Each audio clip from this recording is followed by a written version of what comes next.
Bien, conversemos con Alfonso Campos, quien es diputado a la Asamblea Nacional, además, bueno, integrante del Comité de Postulaciones Judiciales, un proceso que ha comenzado recién en procura de rebosar, modificar la estructura del Tribunal Supremo de Justicia. Eso es bien significativo e importante porque está provocando algún tipo de debate o polémica. Algunos piensan que debe abordarse con la mayor transparencia posible. Otros estiman, bueno, que hay desconfianza, que no hay indicios que se pueda hacer de la mejor manera. A mí me gustaría, Alfonso, que tú nos dieras algunas orientaciones o parámetros de cómo están trabajando ustedes para de verdad tener dentro del Tribunal Supremo de Justicia un grupo de magistrados pues idóneos y que de verdad marquen pauta y que de verdad la gente pueda tener confianza en ellos. Y bienvenido. Gracias. Bueno, buenos días, Carlos, buenos días a toda Venezuela, desde acá para servirles y bueno, compartir un poco con respecto al tema que tú comentas. Soy integrante del Comité de Postulaciones Judiciales. Hay un proceso conforme a la ley, conforme al reglamento interno de la Asamblea Nacional. Primero se conformó una comisión preliminar donde se hizo la evaluación de 103 representantes de la sociedad para incorporarse, escoger de allí 10 e incorporarse a esta comisión preliminar y conformar el comité de postulaciones. Nosotros tenemos, digamos, y está conformado en este momento por una pluralidad tanto del sector político como una pluralidad en este sector de sociedad, propuestos por universidades, científicos, tenemos personas especialistas en la parte del derecho y creo que, bueno, estamos tratando de mostrar y generar la confianza necesaria para que, bueno, la sociedad venezolana pueda creer que vamos a tener un Tribunal Supremo de Justicia equilibrado. Es un proceso, yo creo que es un primer paso, digamos que a lo mejor no genera completamente la confianza, venimos de ciertas situaciones a nivel político, nacional, que, bueno, coyunturales, que han generado esa desconfianza incluso en todo lo que tiene que ver con la política en la sociedad venezolana. Ahora fíjate una cosa, Alfonso, cuando me hablas, porque la parte política puede estar más o menos clara y definida, integrantes pues de partidos, integrantes de la Asamblea Nacional en ese sentido, pero ¿cómo se hizo la escogencia de representantes de universidades, de otros factores de la sociedad venezolana y quiénes son los que la integran? ¿Cuáles fueron los valores que se midieron para escoger esas personas? Sí, bueno, se hizo un esquema sobre todo para efectos de evaluar los currículos.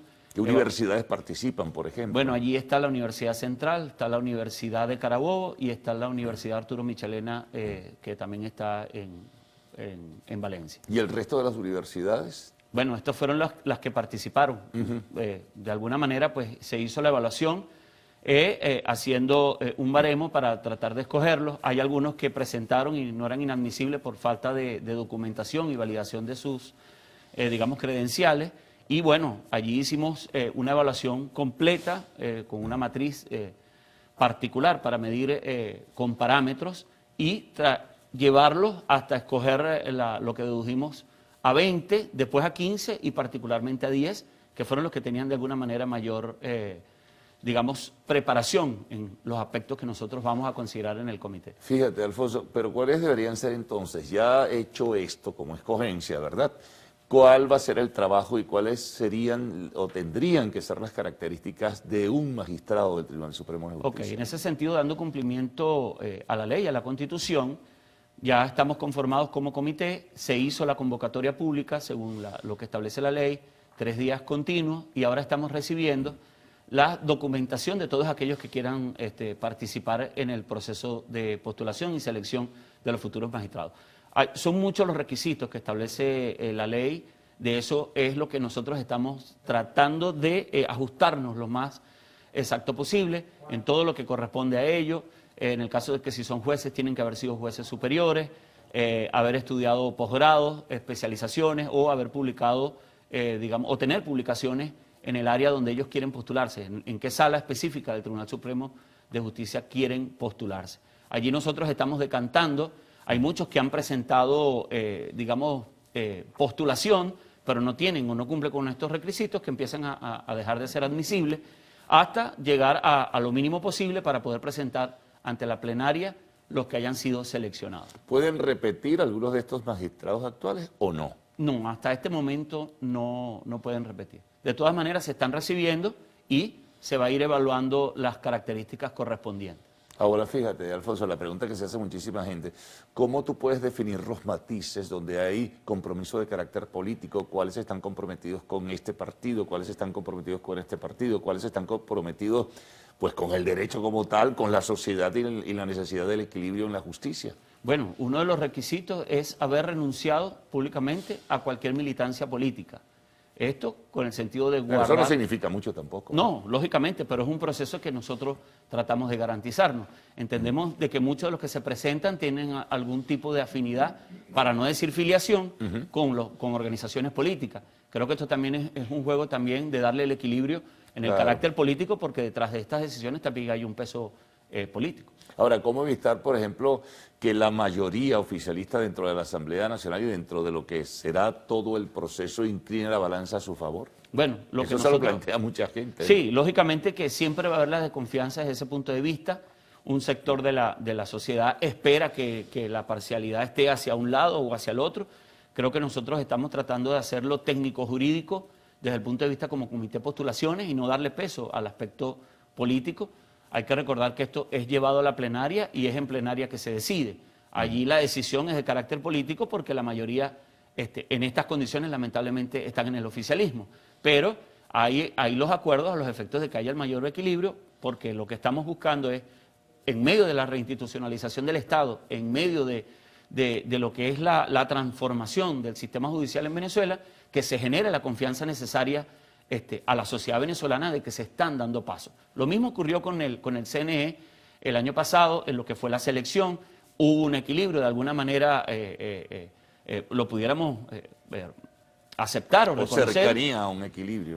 Pero lógicamente que siempre va a haber una matiz, siempre va a haber en la distribución un más o menos 3 sigma que no le va a dar la satisfacción a todos en base a lo que están esperando.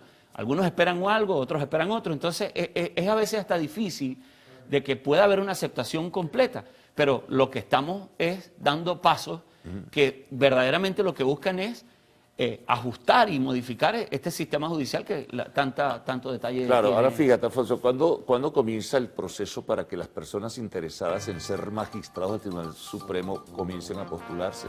Ya comenzó. Ya comenzaron a recibir, digamos, por decirlo así, una hoja curricular, una presentación de quién aspira a ser magistrado de la Corte, del Tribunal, perdón. Según la convocatoria pública, ellos tienen que entregar una documentación organizada en un orden específico. Es lo que ahorita en este momento estamos evaluando como comité de postulaciones y próximamente pues el vocero oficial, que es el diputado Giuseppe Alessandrello, que es el presidente del comité de postulaciones, dará declaraciones en base a cómo va este proceso. Hasta este momento, evaluando los expedientes que estamos recibiendo. ¿En cuánto tiempo? Eso es hasta el 15 de febrero.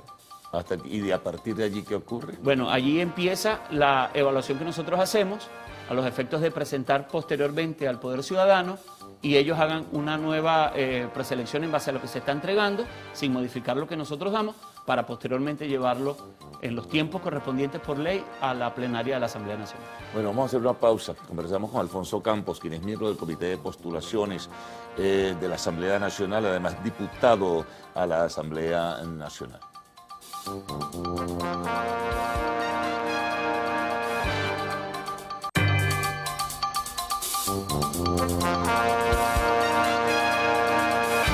Bueno, continuamos conversando con Alfonso Campos. Bueno, ya teníamos los plazos, luego eso va al Poder Ciudadano, luego se lleva a la plenaria. ¿Qué es el nivel de satisfacción en medio de lo que son algunas dudas que comentábamos en el segmento anterior, Alfonso?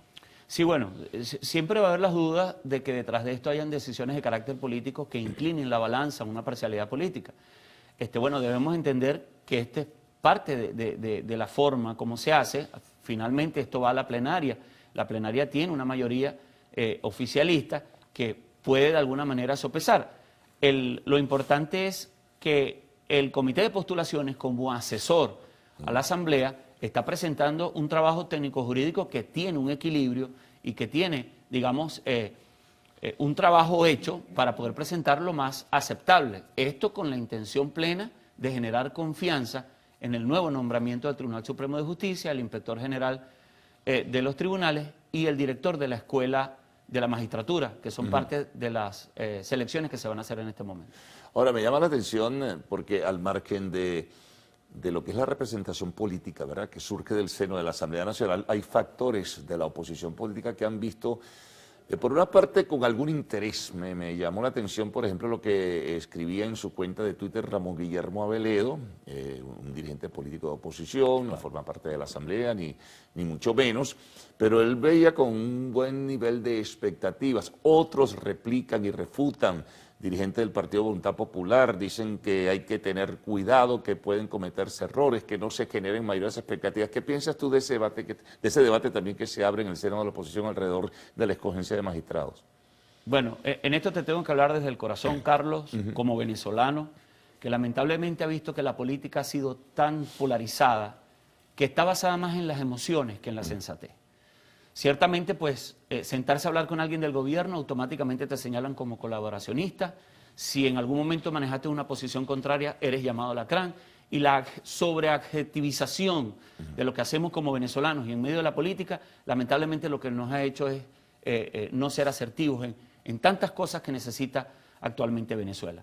Lógicamente que nunca van a estar las condiciones de la manera como todos desean, pero es un primer paso y eso debe reconocerse. Si una persona como Guillermo Aveledo lo reconoce, que para toda Venezuela sabemos cuál es, digamos, lo que hay detrás de Guillermo Aveledo en la importancia, en la intelectualidad, en los estudios, en la teoría, es algo que nos está llamando a ponernos por algún momento en un centro de sensatez.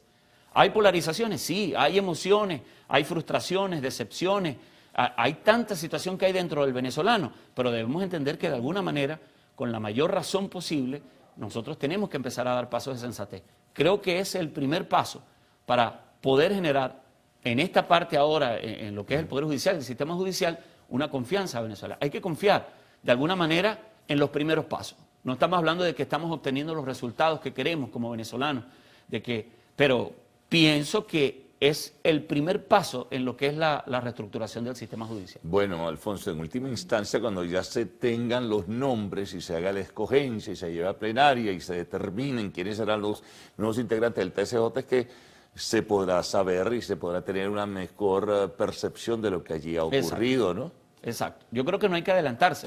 Estamos analizando, están las críticas, están los señalamientos, están las recomendaciones, está la esperanza, que es lo que no podemos perder, de que ciertamente pues el trabajo que estamos haciendo es para garantizar la mayor confianza posible. Mira, aprovecha la oportunidad que tú eres parlamentario y estuviste, pues, por supuesto que presente en la aprobación de esta controversial reforma de la ley sobre grandes transacciones. Hay un gran lío, hay una gran confusión, no se conoce, lo comentábamos antes, el reglamento no se ha publicado en Gaceta Oficial, hay todo tipo de especulaciones que circulan y se multiplican a través de las redes y también en algunos medios de comunicación social. Maduro decía que eso es para apechar a los grandes capitales, a la gente de dinero, que se va a utilizar pues el recurso o esos recursos para aumentos de salarios, en fin, para servicios públicos, pero la realidad del texto dice otra cosa y abogados tributarios y economistas señalan que todos vamos a tener que asumir responsabilidades impositivas si utilizamos la divisa para cancelar o realizar cualquier compra. Hay tiempo, dicen otros, de poder modificar las cosas, que en el reglamento se establezcan en forma precisa y delineada quiénes pueden pagar, quiénes no pueden pagar, cuáles son los exonerados y qué va a ocurrir, por ejemplo, con la economía informal. Y ahí no te puedes escapar para el pago de ese tributo. Sí, bueno, particularmente... Es complejo el asunto, ¿no?